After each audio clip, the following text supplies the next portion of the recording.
Ahora vamos a conocer la opinión de otro destacado especialista sobre el tema.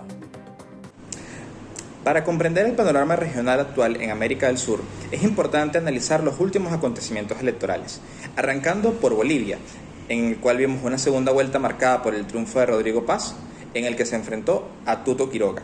Fue la primera vez en más de 2 décadas que el movimiento al socialismo, el MAS, actual partido gobernante, ni siquiera obtuvo los votos necesarios para pasar a la segunda vuelta.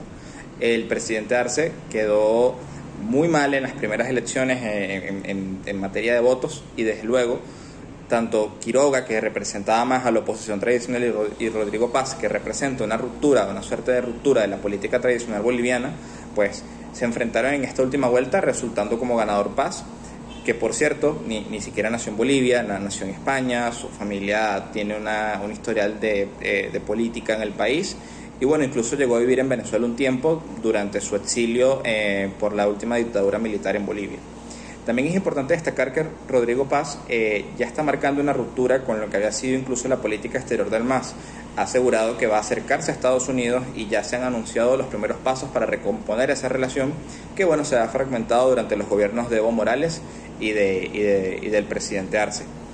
En ese sentido, también ha asegurado que respecto a los países de Cuba, Nicaragua y Venezuela, no va a romper por completo las relaciones como sí lo estaba planteando Quiroga. Se va a mantener un cierto espacio de diálogo, evidentemente se van a reducir, pero no veremos una ruptura completa como sí la hemos visto de países como Argentina hacia Venezuela, Cuba y Nicaragua. Se van a mantener canales mínimos, quizás sobre todo relaciones más consulares que de otro tipo.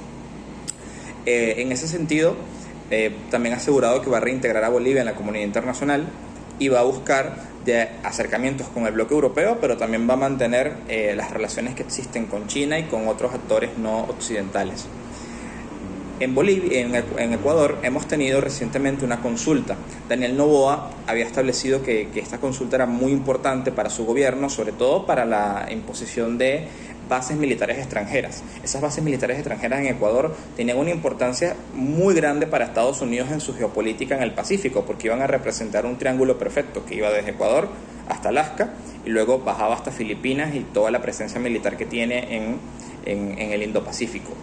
En ese sentido, la victoria del no es un duro golpe para Daniel Noboa, que venía gozando de una popularidad alta, pero que su figura se ha ido desgastando por las polémicas en su gobierno, por la situación del crimen en ese país, y también ante la posibilidad de una presencia militar extranjera que bueno, ha sido rechazada por la población de Ecuador. En Argentina, Javier Milei había planteado estas elecciones legislativas que ocurrieron hace algunas semanas como una suerte de referéndum a su figura. Las encuestas daban un resultado negativo para Milei, pero a última hora la situación cambió y Milei va a pasar a controlar el poder legislativo y va a poder tener un mayor margen de acción. Recordemos que también unos días antes de esta elección Estados Unidos amenazó con retirar parte de la ayuda financiera que está dando la Argentina si votaban mal. Eso en pocas palabras fue lo que dijo Donald Trump. Y bueno, Javier Milei se consolida de esta forma, puede tener una oportunidad de consolidar su proyecto político para avanzar en las reformas económicas que ha venido haciendo, que también han tenido un rechazo dentro de la sociedad argentina, pero al parecer los índices de aprobación siguen siendo altos para su figura. En ese sentido, ahora tendrá la posibilidad de contar a través del brazo legislativo, sobre todo en una agenda de reformas.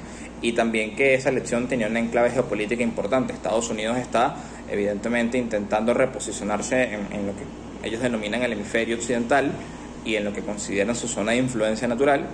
Y bueno, Argentina es muy relevante porque es un país con proyección a la Antártida, donde Estados Unidos también tiene intereses, donde China tiene intereses, y desde luego Javier Milei ha sido bastante condescendiente, cercano a las políticas del presidente Trump, y también ha apoyado de manera muy importante a Israel. Entonces, como eso marca un punto de inflexión geopolítica muy relevante, porque es la consolidación de esta figura para avanzar.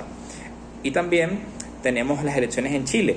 En Chile, el candidato Kast, que representa el espectro de la derecha chilena, y Janet Jara han logrado pasar a segunda vuelta. El voto de la derecha, aunque fragmentado, ha sido mayoritario si lo sumamos en conjunto, por lo que es probable que veamos una victoria de Kast, quien por cierto viene de ya otros intentos de candidaturas presidenciales anteriores, y la izquierda chilena se está agrupando en torno a la figura de Jara para intentar aglutinar ese 30% que tiene de respaldo el gobierno de Boric, pero la figura de Janet Jara no logró aglutinar ese 30%, obtuvo alrededor de un 25-26% como resultado final. Entonces tenemos un escenario de mucha polarización.